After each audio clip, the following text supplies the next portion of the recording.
മുനമ്പം വഖഫ് ഭൂമി വിഷയത്തിൽ നിലപാട് വ്യക്തമാക്കാതെ ഒഴിഞ്ഞുമാറി മുസ്ലിം ലീഗ്. വഖഫ് ഭൂമിയാണെന്ന മുൻ നിലപാട് പറയാൻ ലീഗ് നേതൃത്വം തയ്യാറാകുന്നില്ല. സംസ്ഥാന സർക്കാരിലും വഖഫ് ബോർഡിലും ചാരി രക്ഷപ്പെടാനാണ് ലീഗിന്റെ ശ്രമം. മുനമ്പത്തെ വിവാദ ഭൂമി വഖഫ് ഭൂമിയായി രജിസ്റ്റർ ചെയ്തത് മുസ്ലിം ലീഗ് നേതാവ് റഷീദ് അലി തങ്ങൾ ചെയർമാനായ വഖഫ് ബോർഡായിരുന്നു.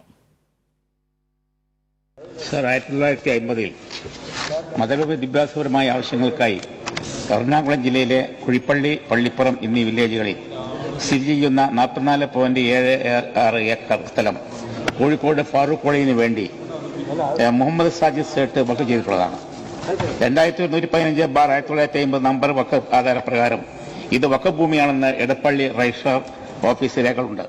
മുനമ്പം വഖഫ് ഭൂമിയുമായി ബന്ധപ്പെട്ട് 2022 ഡിസംബർ 12 മുസ്ലിം ലീഗ് നേതാവും MLA-യുമായ KPA മജീദ് നിയമസഭയിൽ സബ്മിഷൻ അവതരിപ്പിച്ച് പറഞ്ഞ കാര്യങ്ങളാണിത്.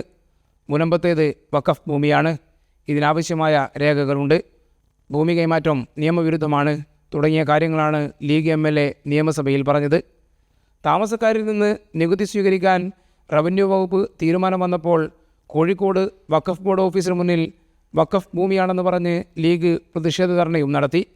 എന്നാൽ നിലവിൽ ലീഗ് നിലപാട് MK മുനീർ MLA വിശദീകരിച്ചത് ഇങ്ങനെ: മുനമ്പവുമായി ബന്ധപ്പെട്ടിട്ടുള്ള വിഷയം എന്താണ്, ആ വിഷയം എന്ന് പറയേണ്ടത് ഗവൺമെൻറ്റാണ്. അതിൻ്റെ മുകളിൽ തീരുമാനം വരട്ടെ, അതിനുശേഷം നമുക്ക് ആലോചിക്കാം. മുനമ്പത്തേത് വഖഫ് ഭൂമിയല്ലെന്ന് VD സതീശൻ ആവർത്തിക്കുന്നതിനിടയിലാണ് ലീഗ് നിലപാട് വ്യക്തമാക്കാത്തതെന്നതും ശ്രദ്ധേയമാണ്. ഭൂരിപക്ഷം മുസ്ലിം മതസംഘടനകളും മുനമ്പത്തേത് വഖഫ് ഭൂമിയാണെന്ന് വ്യക്തമാക്കി കഴിഞ്ഞു. 3 മാസത്തെ സമയപരിധി നിശ്ചയിച്ച് സംസ്ഥാന സർക്കാർ ജുഡീഷ്യൽ കമ്മീഷനെ നിയമിച്ച് ശാശ്വത പ്രശ്നപരിഹാരത്തിനുള്ള നടപടിയും തുടങ്ങി. താമസക്കാരെ ഒഴിപ്പിക്കില്ലെന്ന് സർക്കാർ അറിയിച്ചിട്ടുണ്ട്. AK ലതീഷ്, കോഴിക്കോട്.